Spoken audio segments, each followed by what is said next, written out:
33 ஆண்டுகளை நிறைவு செய்து 34ஆம் ஆண்டில் அடியெடுத்து வைக்கின்ற உலக புகழ் பெற்ற சன் டிவியின் சார்பிலே உலகெங்கும் வாழுகிற தமிழ் குடிமக்களுக்கு எங்களது அன்பான வணக்கமும் தமிழ் புத்தாண்டு நல்வாழ்த்துகளும். சன் டிவிக்கு என்று ஒரு பெருமை இருக்கிறதுங்க.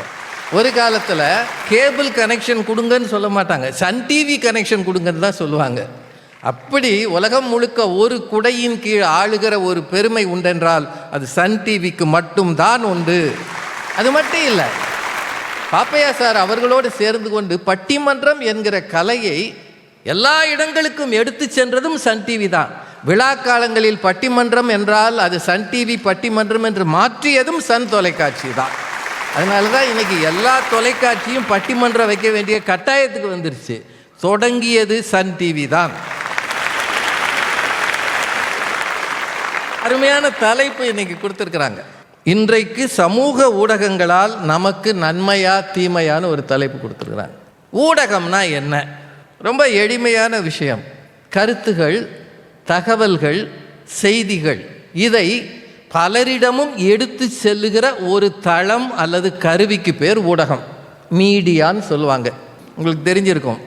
ஒரு காலத்தில் பறை அறிவித்தார்கள், முரசு அறிவித்தார்கள், தமுக்கு அடித்து செய்தி சொன்னார்கள், போர்டில் எழுதி வச்சாங்க, தெருமுனையில் போஸ்டர் மாதிரி வச்சாங்க, இப்படியெல்லாம் செய்தி சொன்னாங்க. பிறகு 16ஆம் நூற்றாண்டுக்கும் கொஞ்சம் முன்னாடி 15-16 அச்சு எந்திரம் கண்டுபிடிக்கப்பட்டது. அதற்கு பிறகு வந்ததுக்கு பேர் பிரிண்ட் மீடியா, பத்திரிகை, புத்தகம். 19ஆம் நூற்றாண்டில் வானொலி, 20ஆம் நூற்றாண்டில் தொலைக்காட்சி, அப்புறம் சினிமா, அத்தனையும் மீடியான்னு சொன்னாங்க. இது சமூக ஊடகம். இணையத்தின் வழியாக, வலைத்தளங்களின் வழியாக மக்களை சென்றடைகிற இன்னொரு வகை ஊடகத்துக்கு பேர் சமூக ஊடகம்னு பேர், சோஷியல் மீடியா. அது இல்லாத ஆளே கிடையாது. இப்போ இந்த முதல்ல இருந்த ஊடகத்தில் நாம் என்ன சொல்ல நினைக்கிறோமோ அதை நாம சொல்லிக்கலாம். ஆனால் இந்த சமூக ஊடகத்தில் யார் செய்தி சொன்னானோ அவனுக்கே நாம் பதில் சொல்ல முடியும். அதுதான் இதில் வித்தியாசம். இந்த சமூக ஊடகம்ன்றது சிம்பிளாக சொல்லணும்னா யூடியூபு, ஃபேஸ்புக்கு, ட்விட்டர், இன்ஸ்டாகிராம், லிங்க்டின்னு ஒன்று இருக்குது. இது மாதிரி நிறைய இருக்குங்க. இந்த சமூக ஊடகம் வந்த பிறகு பொழுதுபோக்க வாய்ப்பு இருக்குது, படிக்க வாய்ப்பு இருக்குது, தங்களது படங்களை, பாட்டை, டான்ஸை, தாங்கள் செய்கிற சேட்டைகளை எல்லாத்தையும் பதிவேற்றம் பண்ணி உலகத்துக்கே காட்ட வாய்ப்பு இருக்குது. காலையில் பல்லு விளக்குனேன் அப்படின்றத ஒரு படம் எடுத்து ஃபேஸ்புக்கில் போடலாம். அதை பார்த்து பல்லே விளக்காதவன்லாம் வைத்தறிச்சல் படுவான். வாட்ஸ்அப்னு ஒன்று இருக்குது, பார்க்குறவனுக்கெல்லாம் குட் மார்னிங் சொல்லலாம். Good morning, have a great day அப்படின்னோடனே வைடா நானே நொந்து கிடக்கேன். அவனுக்கு கேஸ் வந்திருக்காது, குக்கிங் கேஸ். எல்லாருக்கும் வந்துருச்சா? புக் பண்ணி 2 வீக்ஸ் ஏதோ ஒரு பிரச்சனையில் இருக்கிறவன், ஆனால் அவனுக்கு ஒரு குட் மார்னிங்கை போட்டு ஜாலி பண்ணி இப்படியெல்லாம் இருக்கிறோம் இல்லைங்க. சமூக ஊடகம் என்பது இன்றைக்கு மிக அதிகம் பரவி இருக்கிறது. அதுவும் 2000ஆவது ஆண்டுக்கு பிறகு மிக அதிகம் பரவி இருக்கிறது. மொபைல் வந்த பிறகு அதன் மூலம் அது அதிகம் இயங்குகிறது. அதன் மூலம் எதையெதையோ பார்க்கிறோம், எதையெதையோ கேட்கிறோம். இதுவரை நினைத்து பார்க்க முடியாத ஒரு உலகத்தில், அது வெர்ச்சுவல் வேர்ல்டு அப்படின்றாங்க, அந்த உலகத்தில் நாம் வாழ்கிறோம். இந்த உலகத்தில் நம்மை இயக்குகிற, நம்மோடு இயங்குகிற இந்த சமூக ஊடகங்களால் நமக்கு நன்மையா தீமையா? இதுதான் தலைப்பு. இந்த சமூக ஊடகங்களால் நன்மையே அப்படின்னு சொல்றதுக்கு ஒரு 3 அறிஞர்கள். எழிலரசி சிறந்த பேச்சாளர், அவங்க சொல்றாங்க சமூக ஊடகங்கள்னால மகிழ்ச்சிங்க. நான்லாம் ஒரு இடத்துல பேசுகிறேன், நான் பேசுகிறத 10 பேருக்கு பதிவு பண்ணி போடுறோம். பார்க்குறவங்க ஃபேஸ்புக்கில் வெரி குட் மேடம், நீங்கள் திருவண்ணாமலையிலேயே இருக்கீங்க, நீங்கள் டெல்லிக்கே போகலாம் மேடம் அப்படின்னு வாழ்த்துறாங்க. இன்னும் சில பேர் சொல்கிறான் ஐநா சபைக்கே போகலாம்ன்றான். இது எப்படி சாத்தியம்? இதனால தான் சாத்தியம் அப்படின்னு சொல்கிறவங்க எழிலரசி அவங்களோட இணைந்து பேசுவதற்கு திருமதி அனுகிரகா அவர்கள். ஒரு நாளைக்கு ஒரு 10 போஸ்டாவது போடுவாங்க. ஏறக்குறைய அதுலேயே தான் இருக்காங்க. நானே யோசிப்பேன், அனுகிரகா சமைப்பாங்களா சாப்பிடுவாங்களா தெரியாது.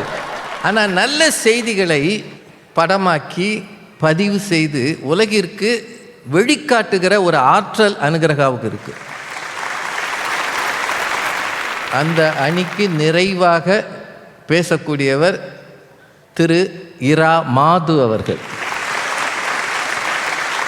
ஐயா அவர்களுக்கு கொஞ்சம் காய்ச்சல் மாதிரி இருக்குது அப்படின்னு வர முடியலைன்னு உடனே இவரை கூப்பிட்டோம். உடனடியாக கிளம்பி வந்திருக்கிறார். இன்னைக்கு அவர் தான் ஆபத் பாந்தவர். ஏன்னா நான் பேச வேண்டிய இடத்துல அவர் இருக்கிறார். அவர் சொல்கிறாரு, நன்மை தாங்க, இந்த சோஷியல் மீடியா இருக்கிறதுனால தானே என்னை உடனே கூப்பிட்டீங்க. இல்லாட்டி ஒரு வாட்ஸ்அப் கால் தான் பண்ணேன் நான், உடனே வந்தேன்ல. அது இல்லைன்னு வைங்க, என்ன செய்வீங்க?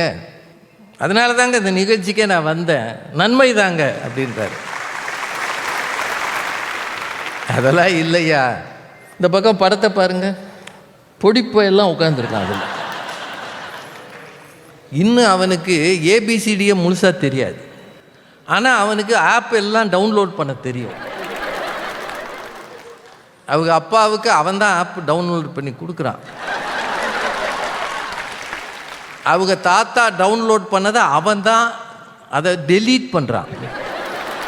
இந்த மாதிரி பயல்கள் கையில் சிக்கி சோஷியல் மீடியா படுற பாடு இருக்கே, இதெல்லாம் நன்மை ஐயா தீமை என்று சொல்வதற்கு புலவர் ஐயா ராமலிங்கம் அவர்கள்.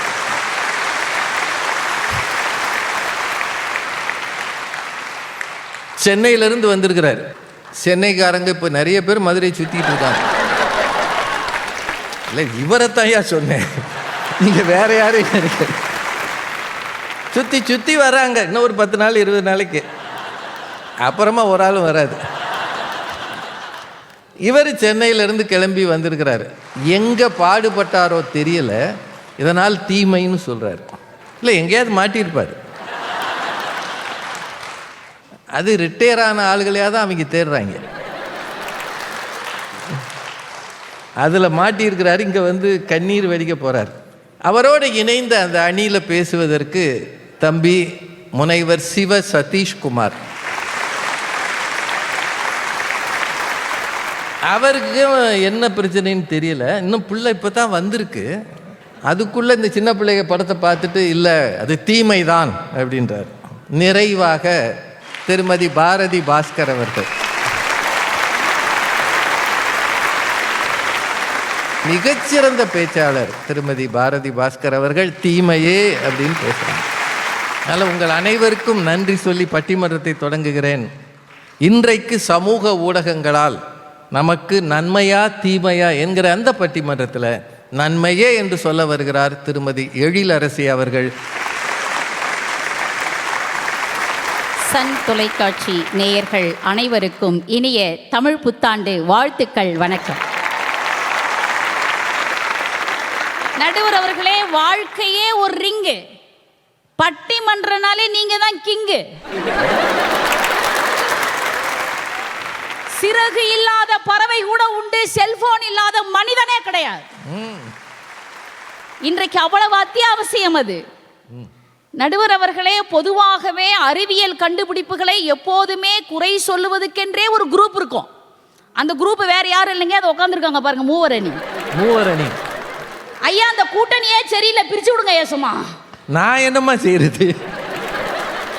இல்ல, உட்காந்துருக்காரே எங்க அண்ணன், அவர் வயசுக்கு ஏதோ பாவம் அனுபவிச்சிருக்கிறாரு. அவர் அந்த தலைப்புல பேசலாம். பக்கத்தில் இருக்கிற அந்த குழந்தைய பார்த்துட்டு பேச வந்திருக்குன்னா என்ன அநியாயம் பாருங்க. இதுவே குழந்தை. ஆமாங்க ஐயா, நீங்க பின்னாடி திரும்பி பாருங்க நடுவர் அவர்களே. அந்த பிள்ளைங்க ராத்திரி 12:20க்கு உட்காந்து மொபைல் பார்க்குறாங்க. நீங்க என்ன பண்ணிட்டு இருக்கீங்க பெற்றோர்கள்? அவங்க வேற மொபைல் பார்ப்பாங்க. நடுவர் அவர்களே, நாம கேட்கறத அது கொடுக்கும், நாம எடுத்தாதான் அது நமக்கு எதையும் காட்டும். நீங்களா எதையாவது தப்பு பண்ணிட்டு அது மேல தப்பு சொல்லவே கூடாது நடுவர் அவர்களே. ஒரு வீடியோ ஒரு தலைப்பு போட்டு வச்சிருக்காங்க, எதிரணியை வறுத்தெடுத்த பாரதி பாஸ்கர். அது எதிரணி நான் தான். 10 நாள்ல 10 மில்லியன் வியூஸ். சமூக ஊடகங்களால் பிரபலமானவர்களே ப்ராப்ளம்னு பேச வந்திருக்காங்க நடுவர் அவர்களே. அதுதான் வருத்தமா இருக்கு. நடுவர் அவர்களே, ஒரு காலத்துல திறமைசாலிகள்லாம் வாய்ப்புகளை தேடி தேடி ஓடி ஓடி கலைச்சு போனாங்க. ஆனால் இன்றைக்கு அப்படி கிடையாதுங்க. இன்றைக்கு சமூக ஊடகத்துல சுயமாகவே சாதனையாளர்களாக மாறியவர்கள் நிறைய இருக்கிறாங்க. நான் உங்களை பார்க்கிறேன் நடுவர் அவர்களே, நீங்க உங்களுடைய அறிவும் ஞானமும் இந்த வெளி உலகத்துக்கு தெரிய வர ஒரு 30 வருஷம் உழைச்சிருக்க மாட்டீங்க. தப்பு பண்ணிட்டீங்க நடுவர் அவர்களே, தப்பு பண்ணிட்டீங்க. நான் நிறைய தப்பு பண்ணிருக்கேம்மா. நீங்க ஜென்சி கிட்ஸா பிறந்திருந்தீங்கன்னா இன்னைக்கு இருக்கக்கூடிய இந்த சோசியல் மீடியா சமூக ஊடக காலத்துல 6 வயசுலேயே இன்ஃப்ளூயன்சர் ஆகி 7 வயசுலயே 7 கண்டத்தையும் சுத்தி வந்திருப்பீங்க. 10 வயசுல காணா போயிருப்பேன். இப்போ ஒண்ணு வேணாங்க, உடம்பு சரியில்லைன்னு டாக்டர்கிட்ட போறோம். அவர் ஒரு மருந்து சீட்ல மருந்து எழுதி கொடுக்குறாரு. என்னைக்காவது அதை படிச்சு பார்த்துருக்கிறோமா? அப்படியே படிச்சாலும் அது புரியுமா? முடியாது. ஒருத்தருக்கு புரியாது. இப்பெல்லாம் அப்படி கிடையாதுங்க. ஏன்னு ஒண்ணு இருக்கு சமூக ஊடகத்துல. மருந்தை நீங்க போட்டா மட்டும் எடுத்து காட்டுங்க. அது ஏன் சாப்பிடுறது, எதுக்கு சாப்பிடுறது, எப்படி சாப்பிடுறது, எத்தனை நாள் சாப்பிடணும், சைடு எஃபெக்ட் என்ன, அப்புறமா அதை சாப்பிடலாமா வேணாமா, சாப்பிட்டு போய் சேரலாமா சாப்பிடாமலே போய் சேரலாமா நாம முடிவு பண்ணிக்கலாம். இது என்ன பயமுறுத்தலா இருக்கு? இன்னைக்கு இருக்கிற நடைமுறை யோசிச்சு பாருங்களேன். உங்க கண்ணு முன்னாடி ஒரு தப்பு நடந்தா அந்த செல்போன்ல ஒரே ஒரு வீடியோ மட்டும் எடுங்களேன், அவ்வளவுதான் தெரிச்சு ஓடுவான். கடவுளும் கைபேசியும் ஒண்ணு நடுவர் அவர்களே. எப்படி? சிவபெருமானுக்கு 3வது கண்ணு நெற்றி கண்ணு, நமக்கு 3வது கண்ணு செல்போனு. நீங்க 2000 வருஷத்துக்கு முன்னாடி கண்ணகி மதுரையை எரித்தாள் சிலப்பதிகாரம் சொல்லுது. நீங்க ஒரு விஷயம் இப்படி கற்பனை பண்ணி பாருங்களேன். 2000 வருஷத்துக்கு முன்னாடி இந்த சமூக ஊடகம், இந்த வாய்ப்பு, இந்த வாட்ஸ்அப், ஃபேஸ்புக், ட்விட்டர், இன்ஸ்டா இருந்ததுன்னு வச்சுக்கோங்களேன், கண்ணகி மதுரையை எரிச்சிருப்பாங்க? கோவலன் ஒரே ஒரு phone call to Kannagi, hello my dear, இங்கே உன்னுடைய கார் சிலம்பை விற்க வந்தேன், இது மகாராணியின் கார் சிலம்பு என்று என் மீது பழி சுமத்தி கொலைகளத்துக்கு கூட்டி செல்கிறார்கள், உடனே உன்னுடைய அடுத்த கார் சிலம்பை எடுத்துக்கொண்டு ஒரு வாட்ஸ்அப் வீடியோ கால் வா. அதுவும் வாட்ஸ்அப் வீடியோ காலா? நேரவான்னு சொல்லல ஏங்க, அப்புறம் டைம் ஆயிடும் இல்லைங்க. நீங்க யோசிச்சு பாருங்களேன், இன்றைக்கு இருக்கக்கூடிய இந்த வசதியும் வாய்ப்பும் எவ்வளவு பெரிய விஷயங்களை சாதிச்சிருக்குங்க. நீங்க மியான்மர்ல மேசு அப்படிங்கிற ஒரு 24 வயது இளம் பெண் ஒரு வணிக வளாகத்துல அடித்தளத்துல மாட்டிக்கிட்டாங்க. ஃபேஸ்புக்ல லைவ்ல லொகேஷன் அந்த பிள்ளை ஷேர் பண்ணுச்சுங்க. அந்த பிள்ளை மீட்கப்பட்டு இருக்கிறாள். இது போல 1000 உயிர்கள் மீட்கப்பட்டு இருக்கிறது நடுவர் அவர்களே. அது மட்டும் இல்ல, கடல்ல தத்தளிக்கிறவனுக்கு கலங்கரை விளக்கம் வழி சொல்லும், பூமிக்கு அடியிலே புதை உண்டவனுக்கு டிஜிட்டல் கலங்கரை விளக்கமாக சமூக ஊடகம் தான் இன்றைக்கு இருக்கிறது. அன்பிற்கும் போற்றுதலுக்கும் உரிய அத்துணை பேருக்கும் சொல்லுகிறேன், சமூக ஊடகம் ஒருபோதும் தீமை கிடையாது. மக்களிடையே ரெவல்யூஷன் பிறக்க, வாழ்க்கை பெர்ஃபெக்ஷனாக இருக்க, சமூகத்தில் கரப்ஷனை ஒழிக்க, சினிமாவில் கலெக்ஷனை குவிக்க, அரசியல்ல எலெக்ஷன்ல ஜெயிக்க, சமூக ஊடகங்களுக்கே உங்கள் ஓட்டை நீங்கள் வாக்காக மாற்றி வழங்க வேண்டும் என்று சொல்லி நல்ல வாய்ப்புக்கு நன்றி பாராட்டி அமைகிறேன். நன்றி, வணக்கம். ஒரு சில நல்ல விஷயங்கள் அவங்க சொன்னாங்க. ஆபத்தில் சிக்கி கொண்டவர்களை மீட்பதற்கு இது உதவுகிறது அப்படின்னு அருமையாக பேசியிருக்காங்க. தொடங்குறது ரொம்ப கஷ்டங்க. அதில் பட்டிமன்றத்தில் தொடங்கி பேசுறது கஷ்டமோ கஷ்டம். வீட்டில் வேணால் தொடங்குவாங்க. இல்லை பொதுவாக சொன்னேன், நீங்கள் எது தப்பாக எடுத்துக்காது. தொடங்கிட்டு அப்புறம் பாதியில் போயிடுவாங்க, அப்புறம் நம்ம நொந்து கிடப்போம். அந்த மாதிரி இல்லாமல் ஒரு மேடையை அழகாக்கிய திருமதி எழிலரசி அவர்களுக்கு உங்கள் சார்பில் மீண்டும் வாழ்த்துகள். சென்னையிலே இருந்திருக்கலாம், தீமைன்னு வேற பேசணும், அதனால் புலவர் விடுவாரா? வாங்க ஐயா. உலகெங்கிலும் உள்ள சன் தொலைக்காட்சி நேயர்களுக்கு இனிய சித்திரை தமிழ் புத்தாண்டு வாழ்த்துக்களும் வணக்கமும். இன்றைக்கு நமக்கு சமூக ஊடகங்களால் நன்மையா தீமையா என்ற தலைப்பு. மாண்புமிகு நீதியரசர் அவர்களே, திருமதி எழிலரசி அவர்கள் வந்தார்கள். ஏஐ கிட்ட கேட்கணுமா, என்ன சாப்பிட்ணும், எப்படி சாப்பிட்ணும், எப்படி தூங்கணும், எப்படி நடக்கணும். அம்மா, நீங்கள் இப்போ தான் ஏஐயை பார்க்குறீங்க. நம்ம ஊரில் ஏஐ எப்பயோ எத்தனையோ நூற்றாண்டுகளுக்கு முன் வந்துட்டுதுமா. அதுக்கு பேர் ஒய்ஃபுன்னு பேருமா. காலங்காலமாக நம்ம மூதாதையர்கள் அதுங்கிட்ட தாம்மா கேட்குறாங்க. புத்தாண்டு சித்திரை வருஷ பிறப்பு அதுவுமா பையன் சோபாவில் சோகமாக உட்காந்துங்கிறான். அப்பா கேட்குறாரு, புத்தாண்டு அதுவும் சந்தோஷமாக இருக்கிறத விட சங்கடமாக இருக்கிறியே என்னடான்னார். போப்பா, சிக்னல் கிடைக்கலன்ற வருத்தத்தில் இருக்கிறேன். விட்டாரும் ஒன்று, அவன் சிலிண்டர் கிடைக்கலன்னு வருத்தத்தில் இருக்கிறான். நீ சிக்னல் கிடைக்கலன்ற வருத்தத்தில் இருக்கிற. உலகம் என்ன பாதையில் போய்கிட்டு இருக்குது உனக்கு தெரியுமா? செல்லில் மூழ்கினா அந்த கை தான் சார். ஒன்றும் இல்லைங்க, போன வாரம் கூட நான் ஒரு கூட்டத்தில் பேசிட்டு கீழே இறங்கி வரேன். பைக்கை ஸ்டார்ட் பண்ண வேண்டிய ஒரு ஆள் வேகமாக ஓடி வந்து மேடை விட்டு இறங்குற என்னை பார்த்துட்டு, சார் உங்களை இங்கே நான் பார்ப்பேன்னு நினைக்கவே இல்லை சார், ப்ளீஸ் சார் ஒரே ஒரு செல்ஃபி சார்னா. சரி எடுத்துக்கப்பா, அம்மா ஆர்வமாக இருக்கிறேன்னு வந்தான் சார். செல்ஃபி எடுத்துக்கிறான் சார். எடுத்துக்கின பிறகு கேட்டான், சார் நீ யார் சார்னு கேட்டான் சார். ஒன்றும் இல்லை, நீங்கள் பஸ்ஸில் பயணம் பண்ணும்போது பாருங்களேன் இதனுடைய பிரச்சனையை. அன்றைக்கி பஸ்ஸு போய்கிட்டே இருக்குது சார். கண்டக்டர் என்ன பண்ணார், முதல்ல ஆள் டிக்கெட்டு கொடுத்துட்டார், ரெண்டாவது ஆள் டிக்கெட்டு கொடுத்தாரு சார். மூணாவது ஜன்னல் ஓரமாக ஒருத்தன் உட்காந்துங்க, நான் அப்படியே வேடிக்கை பார்த்துங்கன்னா என்னத்து பார்க்குறான், செல்லில் தான் பார்த்துன்னு வரான் சார். யூடியூப்பில் ஏதோ ஒரு படம் பார்த்துன்னு வந்துங்கிறான். கண்டக்டர் கூட்டு பார்க்குறாரு, சார் டிக்கெட்டு வாங்க சார். ஐயா டிக்கெட்டு வாங்கன்னு அவன் காதிலே வாங்கலை சார். பக்கத்தில் முன்னாடி இருக்கிறவர்கிட்ட சொன்னார், சார் நீங்களா சொல்லி அதை டிக்கெட்டு வாங்க வைங்கன்னார். அவன் என்ன பண்ணான், அவனும் ஐயா டிக்கெட்டு வாங்கன்னு சொல்கிறாரு சார், டிக்கெட்டு வாங்க சொல்கிறாரு. ஒன்றும் அதிலையும் காதில் வாங்கலை சார். அப்போ பார்த்தான், ஹலோ அப்படின்னு நான் பாருங்க, உடனே அவன் கையில் வச்சு இந்த செல்லை காதில் வச்சு என்னை யார் கூப்பிட்டதுன்னு கேட்குறான் சார். படம் பார்த்த இந்த செல்லை காதில் வச்சு என்னை யார் கூப்பிட்டதுன்னு நான் அப்புறம் முதல் ஆள் சொன்னால் நான் தான் சார் கூப்பிட்டேன்னா. என் நம்பர் உனக்கு எப்படி தெரியும்னா சார். அதாவது இன்றைக்கி செல்லு கையில் வந்துட்டாலே என்ன நடக்குதுன்னு யாருக்குமே தெரியலையே சார். +2 ரிசல்ட் வந்தது சார் இந்த வருஷம். 2 பசங்க என்ன பண்ணானுங்க தெரியுமா உங்களுக்கு? ஒரு பையன் சொன்னான், இதை பாடுறா என் ரிசல்ட்டை போய் நான் நேராக பார்க்குறதுக்கு எனக்கு மனசு இல்லை, நீ போய் ரிசல்ட்டை பார்த்துட்டு ஒன்றுத்தில் போயிருந்தா செல்லில் மெசேஜ் அனுப்பு, குட் மார்னிங் டு யுவர் மதர்னு அனுப்பு. அப்படி 2ல் போயிருந்ததுன்னா good morning to your mother and ஃபாதர்னு அனுப்பு. அவன் போனான் சார், ரிசல்ட்டை பார்த்தான், மெசேஜ் அனுப்புனான், good morning to your whole ஃபேமிலின்னு நினச்சிட்டான் சார். அவ்வளவும் போச்சு. இதுக்கு தான் சார் இந்த செல்லே பயன்படுது உங்களுக்கு. மாண்பமை நீதியரசர் அவர்களே, அதிசயமான கருவி தான் ஊடகங்கள், இல்லைன்னு சொல்லலை. ஆனால் எனக்கு சந்தோஷம் அதிகரிச்சிருக்கணுமா இல்லையா? மன அழுத்தம் தான், மன நிம்மதி போச்சு, தூக்கம் போச்சு. 1.5 GB தீர்ந்து போச்சுன்னா பிபியும் சுகரும் எகிருது சார். ஓ, ஜிபியில தான் பிபி வருதா? பிபி வருது. என்ன கொடுமை சார் இன்னைக்கு நாட்டில் நடக்குது. கருவிகளால் வர்ற வேணாம் சார், இது அவ்வளவுதான். இன்றைய இளைஞனுக்கு ரீல் எது ரியாலிட்டி எதுன்னு தெரியலையா சார்? இல்லை எவ்வளவு பிரச்சனைகள் இருக்கு, சிந்திச்சு பார்க்கணும் சார். அன்னைக்கு ஒரு அம்மா சொல்லுவோம் வீட்டுக்காரர்கிட்ட பார்த்து, இதை பாருங்க செல்லில் டிஸ்பிளே போயிடுச்சு போலக்குது, ஒன்று டிம்மாக இருக்குது, கருப்பாக இருக்குது, நான் என்ன பண்ணுவேன்னே தெரியலேன்னு. அவன் வாங்கி பார்த்தான், இந்த பார் 24 மணி நேரமாக அதை பார்த்துன்னு இருந்தீங்கன்னா உன் கண்ணு தான் ஃபால்ட் ஆகிருக்குதே தவிர டிஸ்பிளே நல்லா தான் இருக்குதுன்னா. அந்த அம்மா சொல்லுது, நல்ல வேலை டிஸ்பிளே தான் வீணாக போச்சோன்னு பார்த்தேன்.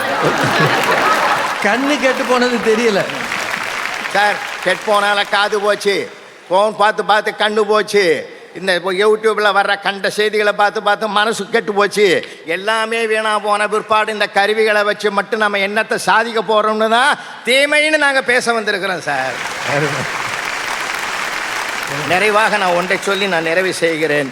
மாண்புமிகு நீதியரசர் அவர்களே, ஒரு பள்ளிக்கூடத்தில் 4ஆம் வகுப்பு டீச்சரு ஒரு கட்டுரை எழுதுங்கப்பா அப்படின்னு A4 ஷீட்டில் கால் பேப்பரை கிழிச்சு கையில் கொடுத்து எழுத சொன்னாங்க. எல்லாரும் எழுதி முடிச்சிட்டாங்க சார். அத்தனை பேப்பரையும் கலெக்ஷன் பண்ணிக்கிட்டு போயிட்டாங்க. ஞாயிற்றுக்கிழமை காலையில் டிஃபன் சாப்பிட்டு உட்காந்து ஒரு பேப்பரை எடுத்து படித்தாங்க சார். படிச்சுட்டு அப்படியே அழறாங்க சார். அழறாங்க. அவங்க வீட்டுக்காரர் பெரிய ஆஃபீஸர் அப்படி உட்காந்துங்கிறாரு. ஏன் அழற? உன்னை திட்டிக்கிட்டு எழுதியிருக்கானா? தப்பா எழுதியிருக்கானா? இல்லைங்க, நான் கொடுத்த தலைப்பு என்ன தெரியுமா? கடவுள் என் எதிரில் வந்தால் என்ன வரம் கேட்பேன் என்பது தான் தலைப்புங்க. இந்த பையன் எழுதியிருக்கான், கடவுளே நீ என் எதிரில் வந்தால் என்னை செல்போனாக மாற்றிவிடு என்ற வரத்தை தான் கேட்பேன் கடவுளே. ஏன் தெரியுமா? எப்பொழுதும் என் அம்மா உள்ளங்கையில் வைத்துக்கொண்டு எப்பொழுதும் அதை விட்டு பிரியாமல் இருக்கிறாள். ஒரு முறை கூட என்னை தொட்டு பார்ப்பதில்லை கடவுளே. என் அப்பாவும் அலுவலகம் முடிந்து வந்து உட்கார்ந்து விட்டால் ஆஃப் பண்ணி வச்சிருந்த செல்லை ஆன் பண்ணி விட்டு உலகம் முழுவதும் பேசுகிறார். எதிரில் உட்கார்ந்து இருக்கிற என்னிடத்தில் ஒரு வார்த்தையும் பேசுவதில்லை கடவுளே.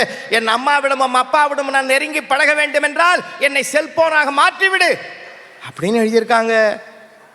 உடனே அவர் கோவம் வந்துடுது, சட்டையை மாட்டினார். காரில் உட்கார், அந்த வீட்டுக்கு போய் அவங்க பேரண்ட்டை உண்டியல் பண்ணிட்டு வரும். முடியாதுங்க, அது நம்ம பையன்தாங்க. நல்ல குடும்பம். மாண்புமிகு நீதியரசர் அவர்களே, இப்படி சொல்லி நிறைவு செய்கிறேன். சொந்த காசில் சூன்யம் வைத்து கொண்ட கதைதான் இன்றைய கருவிகளை நாம் கையாளுவது. நன்றி, வணக்கம். இந்த தலைமுறையினுடைய பெரும் சிக்கல் இந்த சமூக ஊடகங்கள்னு பேசியிருக்கிறார். இப்போ தான் அனுகிரகாவுக்கு கஷ்டம். அனுகிரகா அவர்கள் நன்மையே. பண்டிகை நாட்களை பலகாரத்தோடு மட்டுமல்ல பட்டிமன்றத்தோடும் கொண்டாட வேண்டும் என்கிற வழக்கத்தை கொண்டு வந்த சன் தொலைக்காட்சிக்கும் சன் தொலைக்காட்சி நேயர்களுக்கும் என்னுடைய பணிவான வணக்கம். இன்றைக்கு சமூக ஊடகங்களால் நமக்கு நன்மையா தீமையான்னு கேட்டா வளர்ந்து வருகிற அறிவியல் நமக்கு எப்பவுமே நன்மைதான். சில பேர் சமூக ஊடகங்களால் வருகிற அத்தனை நன்மையையும் அனுபவித்து கொண்டே தீமைன்னு பேச இவங்களுக்கு எப்படித்தான் மனசு வருதுன்னே தெரியும். 3 பேருக்கு எனக்கு முன்னாடி புலவர் ஐயா பேசினாங்க. ஒருத்தர் பஸ்ஸில் வீடியோ பார்த்துக்கிட்டே கூப்பிட கேட்காத மாதிரி உட்கார்ந்துருந்தார்ல, அவர் பார்த்த வீடியோவே எங்கள் ஐயா பேசின வீடியோ தான். ஐயாவே வீட்டில் போய் படுத்து தூங்குனாலும் ஏதோ ஒரு மூலையில் ஐயாவோட குரல் ஒலித்து கொண்டே இருக்குன்னா அதுதாங்க சமூக ஊடகத்துக்கு இருக்கிற மிகப்பெரிய சக்தி. ரொம்ப இல்லை, புலவர்னு கூட போட வேணாம், புல்லுன்னு போட்டாலே ஐயாவோட பேச்சு வருது. புல்லுன்னு போட்டால் குதிரை ஓடியாந்துருமே. அவ்வளவு புகழையும் கொடுத்தது சமூக ஊடகங்கள். ஊருக்கு இழைச்சவன் பிள்ளையார் கோயில் ஆண்டி மாதிரி எல்லா பிரச்சனைக்கும் காரணம் சமூக ஊடகங்கள்னு சொன்னா இப்படி. அழுவுற குழந்தை கையில பொம்மையை கொடுக்காம போனை கொடுக்கறது யாரோட தப்பு? இவங்களே பாம வைப்பாங்களாம், அப்புறம் இவங்களே எடுப்பாங்களாம். கேட்டா சமூக ஊடகங்கள் தீமைன்னு சொல்லிடுவாங்களாம். இவங்களே மைக்கிலையும் பேசுவாங்களாம். தேர்தல் காலம் இது. ஓட்டு போடுற எண்ணிக்கையே சமூக ஊடகங்கள் வந்த பிறகு தானே அதிகரிச்சிருக்கு. எல்லாம் கூட்டமா கிளம்பி ஓட்டு போட போறாங்க. ஏன் தெரியுமா? மை பூசின அந்த விரலை போட்டோ எடுத்து சோசியல் மீடியால போடணுங்கிறதுக்காகவே ஓட்டு போடுறாங்க. அப்படி மறைமுகமாவது சமூக ஊடகங்கள் நமக்கு நன்மைகளை தானே செய்து கொண்டிருக்கிறது. சமூக ஊடகங்கள்னா அப்ப தீமையே இல்லையான்னு கேட்டா இருக்கலாங்க. நாம பட்டாசை கண்டுபிடிச்சா கூட அதை நாய்வால்ல கட்டிவிட 4 பேர் இருக்கத்தானே செய்வாங்க. அப்படி சமூக ஊடகங்களையும் அங்கொன்னும் இங்கொன்னுமாக நடக்கலாம். ஆனா அதுக்காக சமூக ஊடகங்களே வேண்டாம்னு சொல்லிட முடியுமா? ஒரு காலத்துல நான் பாட்டு கத்துக்கணும்னு நினைச்சா ஒரு நல்ல குருவை தேடி போகணும். அவர் மனசு வச்சா எனக்கு பாட்டு கத்து கொடுப்பேன். கோடிங் கத்துக்கணும்னு நினைச்சா ஒரு கல்வி நிறுவனத்தை தேடி போகணும். அதுக்கு நேரம் வேணும், பணம் வேணும். ஆனா இன்றைக்கு வளர்ந்து நிற்கிற சமூக ஊடகங்கள் நமக்கு கொடுத்த பரிசு என்ன தெரியுமா? ஏதோ ஒரு குக்கிராமத்தில் இருக்கிற சிறுவன் கோடிங் கத்துக்கணும்னு ஆசைப்பட்டா மட்டும் போதும், இலவசமாக காணொளிகளை பார்த்து பார்த்து கத்துக்கொள்ளலாம்னு அறிவை டெமோக்ரட்டைஸ் பண்ணதுல மிகப்பெரிய பங்கு சமூக ஊடகங்களுக்கு தான் இருக்கிறது. ஒரு காலத்துல டயட் அப்படிங்கிறது பணக்காரர்களுக்கானதாக இருந்தது. ஆனா இன்னைக்கு இதுல கார்ப்ஸ் இருக்கா, இதுல ஃபைபர் இருக்கா, அதுல ஆட் ஆன் சுகர் இருக்கு, நாம சாப்பிட கூடாதுன்னு ஒரு சாமானியன் கூட தன்னுடைய ஆரோக்கியத்தை பற்றிய ஒரு விழிப்புணர்வோடு பேசுகிறான்னா அதற்கு காரணமே சமூக ஊடகங்கள் தான். போன மாசங்க என் ஃப்ரெண்டோட அப்பா காண போயிட்டார். சோஷியல் மீடியாவில் ஒரு பதிவு போட்டோம். சோஷியல் மீடியாவில் நாங்கள் பதிவு போட்ட அடுத்த 1 மணி நேரத்தில் அவரை பத்திரமாக மீட்டு கொண்டு வந்து குடும்பத்தோட சேர்த்திருக்கிறார்கள்னு சொன்னா சமூக ஊடகங்கள் நமக்கு எவ்வளவு பெரிய வரப்பிரசாதம். சுடு தண்ணி கூட வைக்க தெரியாத எத்தனையோ லிட்டில் பிரின்சஸ் இன்னைக்கு ஹைதராபாடி பிரியாணி, செட்டிநாடு பிரியாணி, தம் பிரியாணின்னு வகை வகையா சமைக்கிறதுக்கு சமூக ஊடகங்களில் வருகிற சமையல் காணொளிகள் காரணமாக இருக்கிறதுன்னு சொன்னா இந்த சமூக ஊடகங்கள் நன்மையா தீமையா? சமைக்கிறாங்களா இல்லை ஆன்லைனில் ஆர்டர் பண்ணுறாங்க? சமைக்கிறவங்க சமைச்சு அதை நாங்கள் ரீல்ஸ் எடுத்து போடுவோம். சுருக்கமாக சொல்லணும்னா இந்த ஒட்டகம் பழத்தை விட்டுட்டு முள்ளை சாப்பிடும், கிளி முள்ளை விட்டுட்டு பழத்தை சாப்பிடும். அதனால தான் ஒட்டகம் பாலைவனத்தில் இருக்கு, கிளி சோலைவனத்தில் இருக்குன்னு சொன்னா நாம ஒட்டகமா இருக்க போறோமா கிளியா இருக்க போறோமா என்பது நம் கைகளில் தான் இருக்கிறது என்று சொல்லி நல்ல வாய்ப்புக்கு நன்றி கூறி விடைபெறுகிறேன். நன்றி, வணக்கம். அருமை அருமை. எத்தனை செய்திகள்! புலவரையா சொன்னதுக்கு உடனே மறுப்பு. சாப்பிட்றதை எப்படி சாப்பிடணும், எப்போ சாப்பிடணும், இன்டர்மிட்டன்ட் ஃபாஸ்டிங் அத்தனையும் சொல்லி கொடுக்கறது சமூக ஊடகம்தான் அப்படின்னு பிரம்மாண்டமாக பேசியிருக்கிறாங்க. எனக்கு என்னவோ அனுக்கிரகா பேசின பிறகு சிவ சதீஷ் இப்போவே கிளம்பி ஊருக்கு போயிடலாம்னு தோணுது. தீமையே சிவ சதீஷ் அவர். நாவீறு படைத்த நடுவர் உள்ளிட்ட பேச்சாளர் பெருமக்களுக்கும் சன் தொலைக்காட்சி நேயர்களுக்கும் என்னுடைய பணிவான சித்திரை திருநாள் நல்வாழ்த்துக்கள். இன்றைக்கு சமூக ஊடகங்கள் நமக்கு தீமையே அப்படின்னு பேச வந்திருக்கேன்.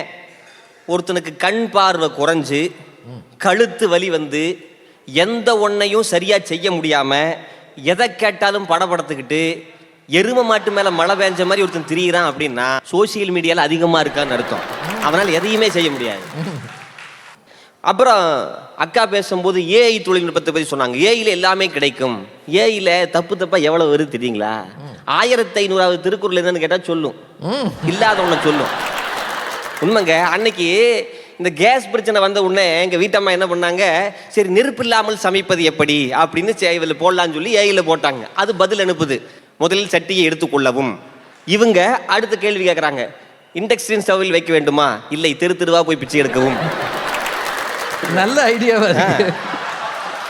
அக்கா பேசும்போது சொன்னாங்க, சிறகு இல்லாத பறவையை பார்க்கலாம், செல்போன் இல்லாத மனிதனை பார்க்க முடியுமா அப்படின்னா, செல்போன் இருக்கிற மனிதனால் தான் சிறகும் இல்லை, சிட்டுக்குருவியும் இல்லை, பறவையும் இல்லை, அத்தனையும் போச்சு. அதை கெடுத்ததே நீங்க தான். அதுல வேற யூடியூப்ல பார்த்து சமைக்கிறாங்களாம். சமைக்கலாம், சாப்பிட்டவனுக்கு தான் தெரியும் சங்கடம் என்னன்னு.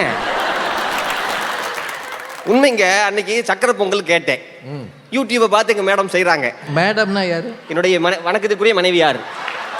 நீங்க பழிச்சுக்குவீங்க. அதுல என்ன வருது, சர்க்கரையை போடு, பாலை ஊத்து, முந்திரி பருப்பு போடு, எல்லாம் போட்டுக்கிட்டு இருக்காங்க. நான் ஹாலில் உட்காந்து ஹாயா கிடைக்கும்னு பார்த்துக்கிட்டு இருக்கேன். திடீர்னு பிரியாணி செய்வது எப்படின்னு பாப்பா ஒரு வீடியோ வந்துருச்சு. பட்டையை போடு, கிராம்பை போடு, மசாலாவை போடு. கடைசியில் நான் கேட்டேன், என்னம்மா சக்கரை பொங்கலா இல்லாமல் பிரியாணியா இல்லை, என்னம்மாதுன்னா சக்கராணின்னு சாப்பிடுங்க. சக்கராணி. அப்புறம் அவங்க பேசுனாங்க, அதுல காணாமல் போனவர்களை பற்றி அறிவிப்பு வந்துச்சு. இன்னைக்கு சோசியல் மீடியா வந்தது, அது எவ்வளவு பிரச்சனை தெரியுங்களா? அந்த அப்பா காணாமல் போனார்ல, கண்டுபிடிச்சு வந்து கொடுத்தாங்க. இல்லை என்ன ஆச்சுன்னா, அவர் கோயிலுக்கு போக முடியறதில்ல, ஸ்கூலுக்கு போக முடியறதில்ல, வேலைக்கு போக முடியல, எந்த இடத்துக்கும் போறதில்ல. போனா உங்களை காணாமல் போனது கொண்டாங்க அப்படின்னு சொல்லி கொண்டு வந்து வீட்டில் விட்டுறான். திரும்ப கொண்டு விட்டுறேன். ஏங்க, சமூக ஊடகங்கள் தீமைன்னு நாங்க ஏன் பேசுறோம் தெரியுமா? இப்ப சமூக ஊடகங்கள் பெருகின காலத்துல குற்றங்களும் அதிகமா பெருகி இருக்கு. உண்மையா இல்லைங்களா? அதை பிடிக்கிறதுக்குன்னு ஒரு படை வந்திருக்கு. இன்னைக்கு ஒரு படை வந்திருக்கு, பறக்கும் படை. அன்னைக்கு மாணவன்கிட்ட கேட்டேன், என்னோட மாணவன்கிட்ட, பறக்கும் படைனா என்னடா சார்? எக்ஸாம் வந்தா பிட்டை பிடிக்கும் சார், எலெக்ஷன் வந்தா துட்டை பிடிக்கும் சார் அப்படின்னா. அது 5 வருஷத்துக்கு ஒரு டைம், ஆண்டுக்கு ஒரு முறை தான். ஆனா இந்த சைபர் செக்யூரிட்டின்னு ஒரு படை இருக்கு பாத்தீங்களா, அது 24 மணி நேரம் கண் விழித்து குற்றங்கள் நடைபெறுகின்றனவா என்று பார்த்து கொண்டிருக்கிறது சொன்னால் அது தீமை தானே. அதை வந்து நன்மைன்னு எப்படி பேச முடியும்? என் முகம் எப்படி இருக்கு? பஞ்சு மூஞ்சி பிஞ்சு வாய். நான் என் போட்டோவை போட்டேன், அதை எடுத்து ஃபேக் ஐடி கிரியேட் பண்ணி நான் பணம் கேட்கறேன்னு சொல்லி 5000 எல்லாத்தையும் கேட்டிருக்காங்க. அதுல சில நண்பர்கள் என்ன பண்ணியிருக்காங்க, சதீஷுக்கு இந்த நிலைமை வரும்னு தெரியும், ஆனா இவ்வளவு சீக்கிரமே வரும்னு தெரியாது, அவங்க முடிவே கட்டிட்டாங்க. கட்டிட்டு என்ன பண்ணாங்கன்னா 5000 அனுப்பிச்சு விட்டாங்க. அனுப்பிச்சு விட்டது இல்லாம தினமும் வீட்டுக்கு வந்துடுறாங்க. உனக்கு அனுப்பி திருப்பி கொடு, உனக்கு அனுப்பி திருப்பி கொடு, கடங்கார மாதிரி கேட்டுட்டு இருக்காங்க. ஃபேக் ஐடியில நீங்க மாட்டினேன். என்னங்க மொத்தமா பேசிக்கிட்டு போலித்தனமான உறவுகளை கிரியேட் பண்ணி கொடுக்குது இன்னைக்கு சோசியல் மீடியா. அன்னைக்கு காதல்லாம் எப்படி வரும்? எனக்கு வரல, எப்படி வரும்? இல்ல இந்த பிஞ்சு முகத்துக்கு காதல் வராது. கண்ணும் பார்த்துக்கிட்டா மனசும் பிடிச்சுக்கிட்டா தான் காதல் வரும். இப்ப அப்படி இல்லை, காசு கொடுத்தா காதல் வரும். அதுக்குன்னு ஆப் வந்துருச்சு. காதல் பண்ணணுமா ஆப், டேட்டிங் பண்ணணுமா ஆப், கல்யாணம் பண்ணணுமா ஆப், டிவோர்ஸ் ஆனா ஆப். கல்யாணம் பண்ணிக்கிட்டு 2 பேருக்கு பிரச்சனையா, என்னிடம் மனம் விட்டு பேசுங்கள். கணவன் மனைவிகளிலே பேசுறாங்களா இல்லையாங்க? நைட்டு 12 மணிக்கும் கூட பேசுங்கள். எங்க நைட்டு 12 மணிக்கு நாங்க எடுக்குதா சுடுகாட்டுக்கு போறாங்கிற மாதிரி அதுல பேசுங்கள். உண்மையிலேயே உறவுகளை தவறாக வழிகாட்டுவது எது? உங்களுடைய நெற்றிக்கண் தானே. நெற்றிக்கண் திறப்பினும் குற்றம். உங்க நெற்றிக்கண் திறந்தா பூரா வர்றது பூரா குற்றமா தான் வருது. குற்றம்.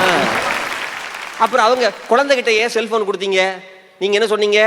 பாம் அவங்களே வைப்பாங்களாம், அவங்களே எடுப்பாங்களாம். அப்ப சோசியல் மீடியாவை நீங்க பாம்னு ஒத்துக்கிட்டீங்களா? என்னங்க உண்மையிலேயேங்க, ஒரு நாளை நல்லா தொடங்கணும் அப்படின்னா பாசிட்டிவா தொடங்கணும். பூரா நெகட்டிவா தான் இருக்கு இந்த சோசியல் மீடியால. நெகட்டிவ் ஆல்கிரிதம் தான் இது இயங்குது. மேடம் வந்து சாரை எதிர்த்து பேசும்போதும் கூட நல்ல கருத்துக்களை, சமுதாயத்திற்கு உயர்வான கருத்துக்களை சொல்லுவாங்க. ஆனா அவங்களுக்கு எப்படி தமிழில் வைக்கிறாங்க?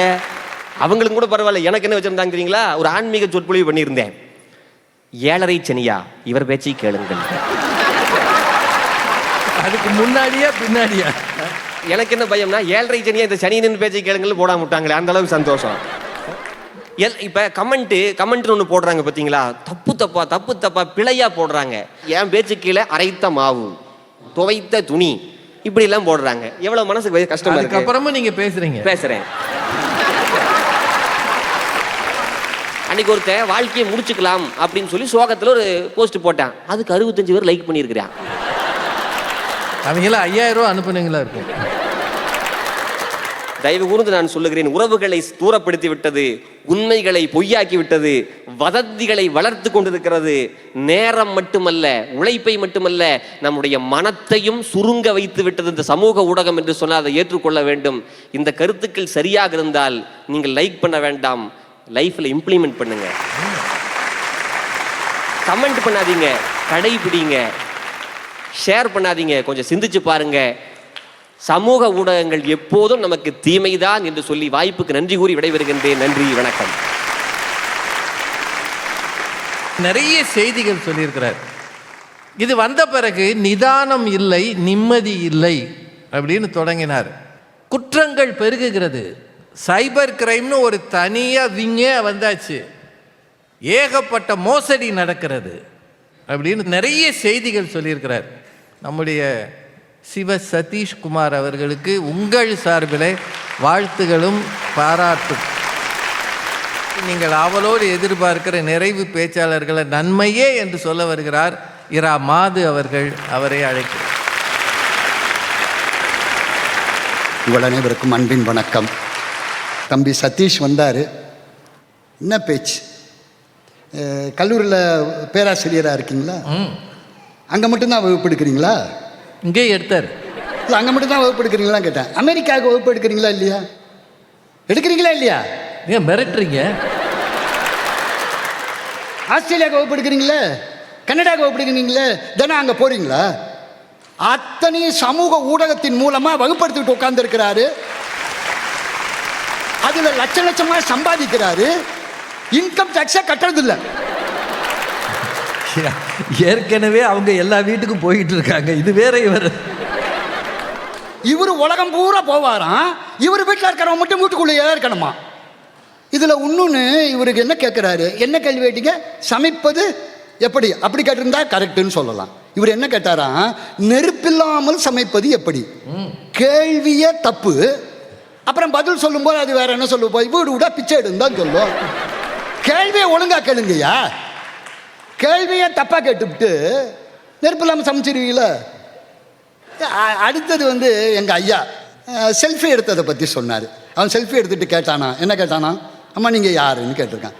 உங்களுக்கு இல்லை சார், சிவாஜி கணேசனுக்கு அதுதான் நிலைமை. கவிமணி தேசிய விநாயகம் பிள்ளையை பார்க்கறதுக்காக போனார் சிவாஜி கணேசன். தேசிய விநாயகம் பிள்ளை நீங்கள் யாருன்னு கேட்டார். சிவாஜி சொன்னார், நான் தான் நடிகர் திலகம் சிவாஜி கணேசன். அப்படியா, என்ன வேலை பார்க்குறீங்கன்னு கேட்டார் அவர். அந்த காலத்தில் சிவாஜிக்கு அந்த நிலைமைனா எங்கள் ஐயா ராமலிங்கம் பிள்ளைக்கு வேற என்னங்க நிலைமை வரும்? அவன் படம் எடுத்தானே சந்தோஷப்படணும் சார். இதெல்லாம் நம்ம அகங்காரத்துக்கு விழுகிற அடி. செல்ஃபி எடுக்க போகும்போது என்ன சொல்லியிருக்கணும், வேண்டாங்கன்னு சொல்லியிருக்கணும். அதை எடுங்க அப்படின்னா, ஆமாம் நீங்கள் யாருன்னு தான் கேட்பான். ஓ, செல்ஃபி எடுக்கிறது அகங்காரம்ன்றீங்க? ஆமாம். அடுத்தது நடுவர் இருக்கார், என் அருமை சகோதரி பாரதி பாஸ்கர் இருக்காங்க. இவங்களெல்லாம் ஏறத்தாழ ஒரு 2 கோடி பேருக்கு தெரியும் அப்படின்னு நம்புகிறோம். சரிங்க, ஒரு 1 கோடி பேருக்கு தெரியும் வச்சுக்குவோம். இன்னும் கொஞ்சம் குறைக்கலாமா?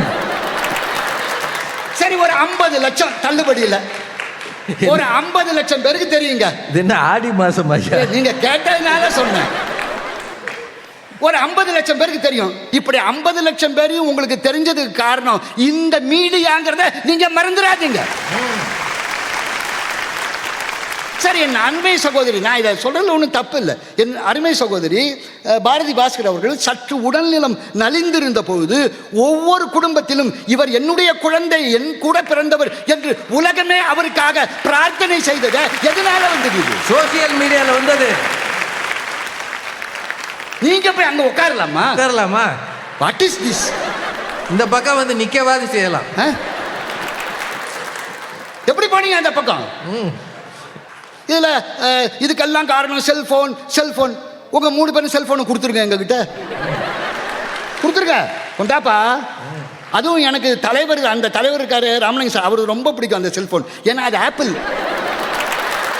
உலகத்திலே காஸ்ட்லி செல்போன் வச்சிருக்கிறாரு அவரு. கொடுங்கிறேன். அவர் அமெரிக்காவில் வாங்கினது.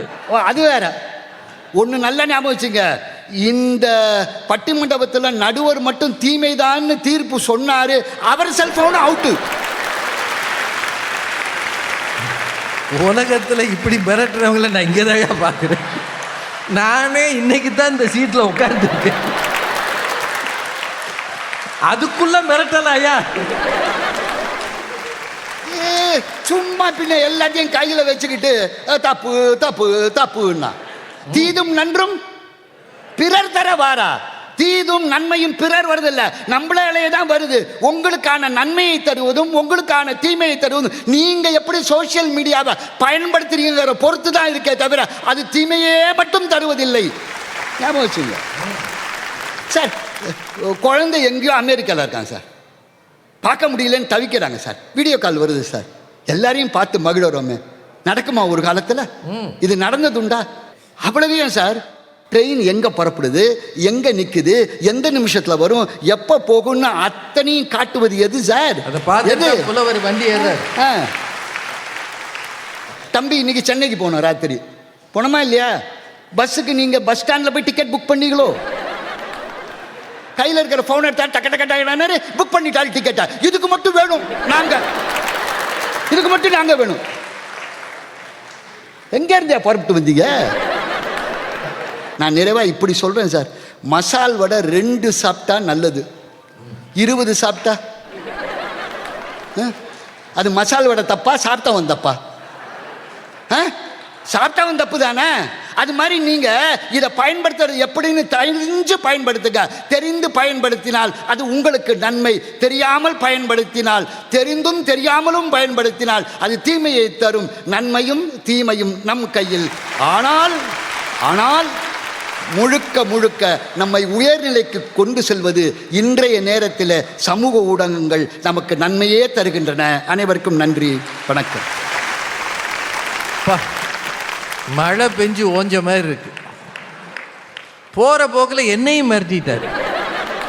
நீங்கள் மட்டும் மாற்றி தீர்ப்பு சொன்னீங்கன்னா உங்கள் ஃபோனையும் எடுத்துகிட்டு போயிடுவேன். முந்தி பேசுகிறவங்களை மடக்கிறது மட்டும் இல்லை, அடுத்து பேச வர்றவங்களையும் மடக்கிட்டார். திருமதி பாரதி பாஸ்கர் அவர்களே மிரண்டு உட்கார்ந்துருக்கிறாங்க. தீமையே திருமதி பாரதி பாஸ்கர் அவர்கள். உங்கள் அத்தனை பேருக்கும் இனிய தமிழ் புத்தாண்டு நல்வாழ்த்துக்கள், என்னுடைய மிக பணிவான வணக்கங்கள். நடுவர் அவர்களே, நன்மைன்னு பேச வந்த மாது அண்ணா தீமையா பேசியிருக்க. இந்த பாருங்க, இந்த பிள்ளைய பாருங்க, பச்சை பிள்ளை. அவர் அமெரிக்காவில் இருக்கிற பிள்ளைங்களுக்கு பாடம் நடத்துறாரு, ஆஸ்திரேலியாவில் இருக்கிற பிள்ளைங்களுக்கு பாடம் நடத்த. உங்களுக்கு ஏன் சார் போறாம சார்? ஒரு பச்சை பிள்ளை வந்து பேசினா நல்லா பேசின தம்பின்னு தட்டி கொடுக்காம இவ்வளவு வன்மத்தை கக்குகிறார் என்றால் மாது அண்ணா நிறைய சோசியல் மீடியாவை பார்த்துக்கிட்டே இருக்காருன்னு அர்த்தம். அது அதுலேயே இருக்காரு. ஆமாம். அதில் எனக்கு ரொம்ப தமாஷ் என்னென்னா, எங்களுக்கெல்லாம் எவ்வளோ ஃபாலோயர்ஸ் இருக்காருன்னு மாது அண்ணா சொன்னார். 2 கோடி இந்த ஏழை எடுக்கிற மாதிரி, அப்புறம் 1 கோடி, அப்புறம் 50 லட்சம். நடுவர் இன்னும் 4 கேள்வி கேட்டிருந்தா 5000க்கு வந்திருக்கோம். எங்க நிலைமையை பாருங்க. மாது அண்ணா சொல்றாரு, எனக்கு உடல்நல குறைவு ஏற்பட்ட போது தமிழ் மக்கள் எல்லா இடங்களிலிருந்தும் எனக்காக பிரார்த்தனை செய்தார்கள். அந்த நன்றியை என் வாழ்நாளில் நான் மறக்கவே மாட்டேன். ஆனால் அவர்களுக்கு பாரதி பாஸ்கர் என்கின்றவரை தெரிந்தது எப்படி? நான் சன் டிவியில் வந்து பாப்பையா சாரினுடைய தலைமையில் பேசியதாலே தவிர நான் சோசியல் மீடியாவில் இருந்தவளாக அவர்களுக்கு அறிமுகமாகவில்லை. அது வேற மீடியா, இது வேற மீடியா. அவர்களுக்கு முன்னாடி பேசிய அனுகிரகம் ரொம்ப நல்லா பேசினாங்க. ஆனால் எனக்கு சிலதெல்லாம் புரியல. புல் அப்படின்னு போட்டால் புலவர் வராரா? என்னம்மா சொல்ல வரீங்க? புல்லுன்னு போட்டால் எதுமா வரும்? இதுதான் பாராட்டுற மாதிரியே காலை வர்றது. அதை தான் சோஷியல் மீடியா சொல்லி கொடுத்துருக்கு. டேஸ் லிட்டில் பிரின்ஸ் எல்லாம் இப்போ யூடியூப்பை பார்த்து தான் சமைக்கிறாங்களாம். ஐயோ, இந்த கொடுமை என்னால் பொறுக்க முடியல. யூடியூப்பை பார்த்து சமைச்சா அதற்கு பிறகு அதை படம் எடுத்து போடினா 10 பேர் லைக் பண்ணுறான். சோத்தை தின்னவன் இல்லை, விளக்கணை சாப்பிட்ட மாதிரி மூஞ்சி வச்சுருக்கான். அந்த கஷ்டம் அவனுக்குலாமா தெரியும். அப்புறம் அனுகிரகா பேசும்போது கடைசியில் எங்களை பார்த்து சொல்கிறாங்க, இங்கே ஒட்டகமாக இருப்பதா கிளியாக இருப்பதா? நாங்கள்லாம் ஒட்டகமா, நீங்கள்லாம் கிளியா? அனுகிரகா, இந்த உலகம் அழகாக இருக்க வேண்டும் என்றால் ஒட்டகங்களும் வேண்டும், கிளிகளும் வேண்டும். அந்த அதுக்கு முன்னாடி எழிலரசு திருவண்ணாமலை. ஆமாம். வாழ்க்கையே ஒரு ரிங், அதில் நீங்கள் தான் கிங் சொன்னார். யார? நடுவரை. இந்த அம்மா இதை எழுதினது பாப்பையா சாருக்காக. நான் கூட என் பேருக்காக எழுதுனாங்கன்னு நினைச்சேப்பா. ஏன்னா இங்கே வர மட்டும் அது அவங்களுக்கு தெரியாது இவர் தான் நடுவர்னு. அப்போது அவருக்காக எழுதியதை உங்களுக்காக சொன்னார். இதைத்தான் பண்ணுறாங்க. நம்ம பையன் காதல் கவிதையை கூட அவன் சொந்தமாக எழுதுறதில்ல, யாரோ எழுதினதை யாருக்கோ ஃபார்வர்ட் பண்ணி தான் எழுதின மாதிரி மோசடி பண்ணுவது எப்படி என்பதை எழிலரசியிடமிருந்து எல்லாரும் பாடம் கற்றுக்கொள்ளவும். அம்மா, என்னை ஏமாத்திருக்கீங்க அம்மா. எல்லாத்தையும் விட இந்த பட்டிமன்றத்தில் என்னால் பொறுக்க முடியாத ஒரு அநியாயம் நடந்தது நடுவர் அவர்கள். என்னம்மா? நீங்கள் தான் அதை விசாரிக்க வேண்டும். முடிஞ்ச பிறகு விசாரிக்கணும்.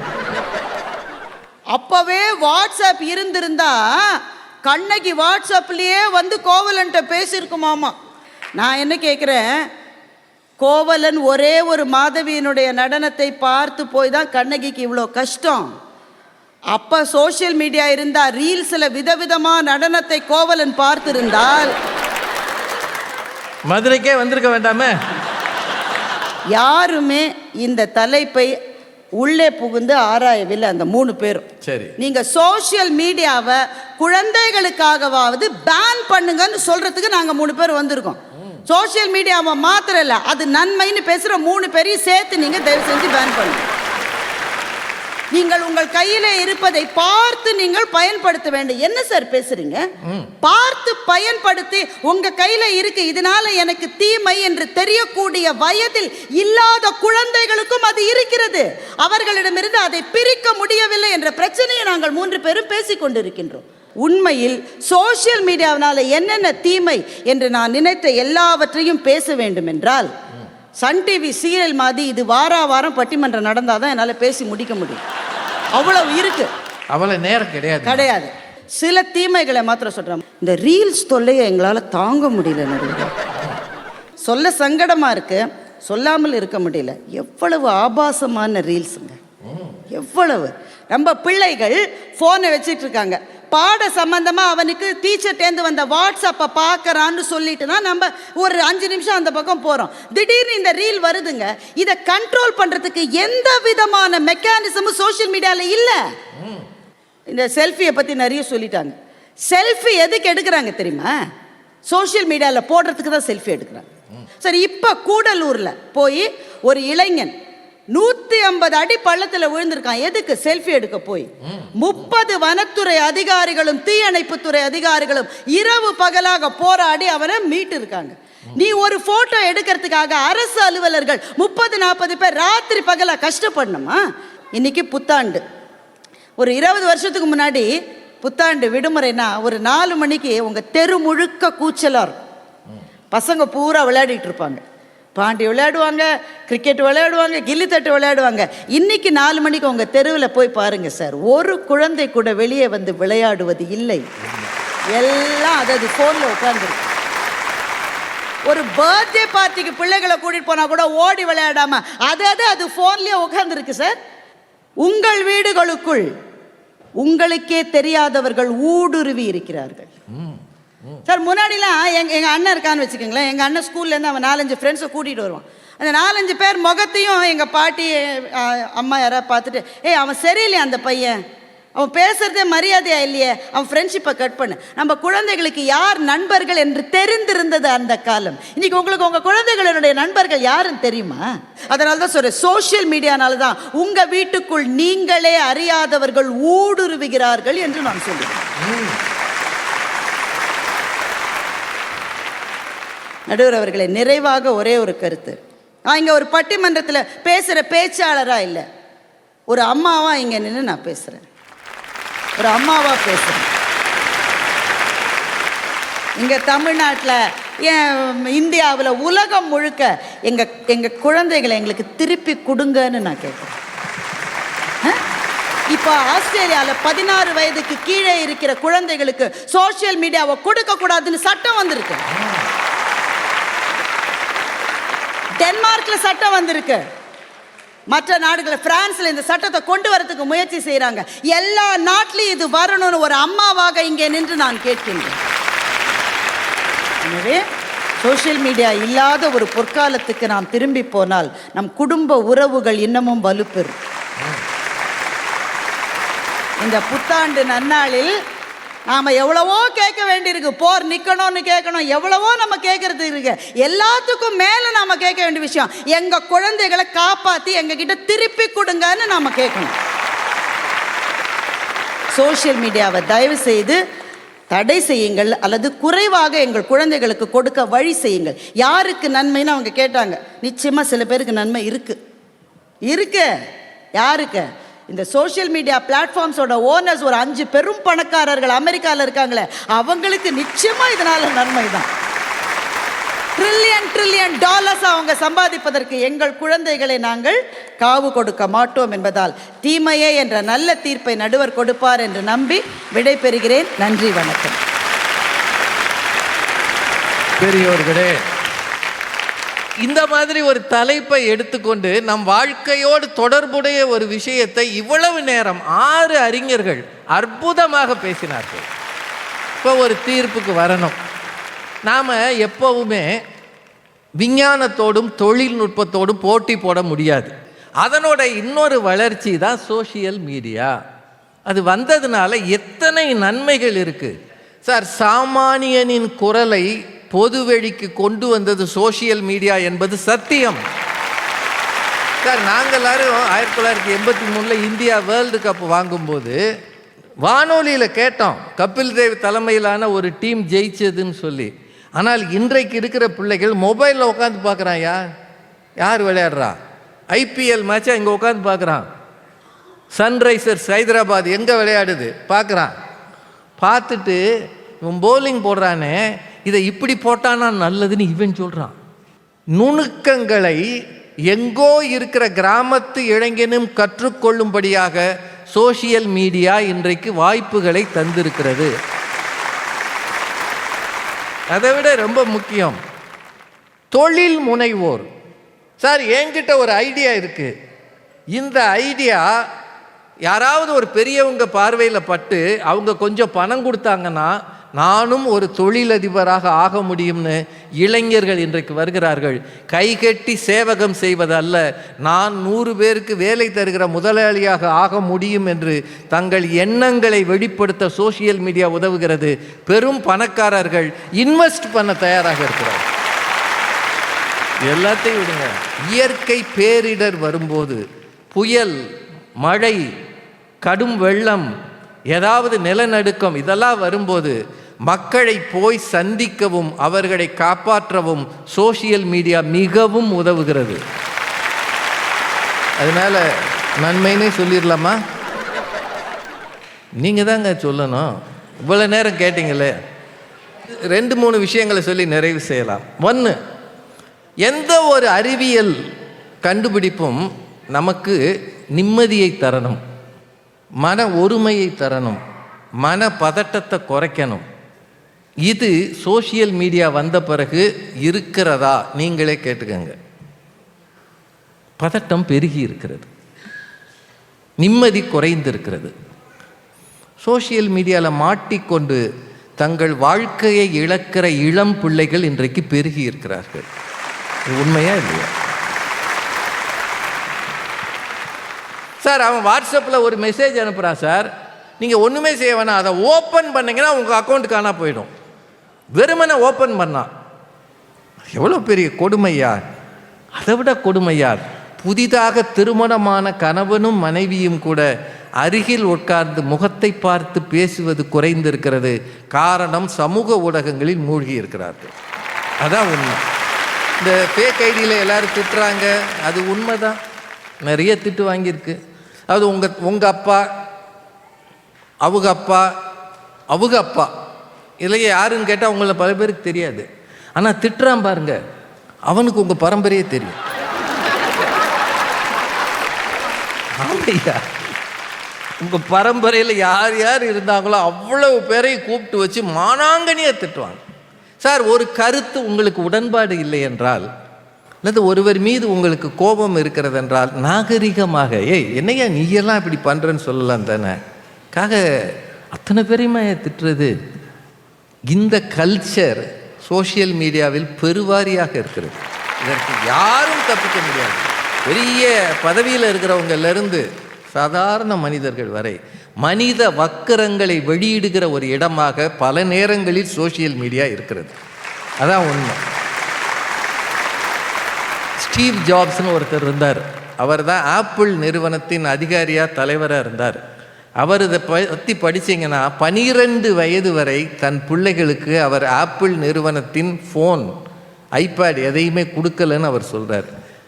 ஆப்பிள் நிறுவனம் அவ்வளவு இடத்துல பரவி இருக்கு, உலகமே அதில் தான் பேசுது. ஆனால் அவர் பிள்ளைகளுக்கு அவர் கொடுக்கல. அப்படின்னா இதில் ஏதோ ஒரு விஷம் இருக்கிறது என்று அறிஞர்கள் உணர்ந்திருக்கிறார். அதான் உண்மை. நிறைவாக பாரதி மேடம் சொன்ன ஒரு வரி, நீங்கள் மீண்டும் எங்கள் பிள்ளைகளை, எங்கள் குழந்தைகளை திருப்பி தாருங்கள். இழந்து விட்டால் திரும்ப வராதது குழந்தமை. அந்த குழந்தமைன்றது இருக்குல்ல, நல்லது கெட்டது அறியாது, அதுக்கு விகற்பமாக பேச தெரியாது, விகற்பமாக பார்க்க தெரியாது. இந்த சோஷியல் மீடியாவில் பல தளங்கள் ஆபாச எண்ணத்தை விதைக்கிறது அந்த பிள்ளைகள் நெஞ்சில்.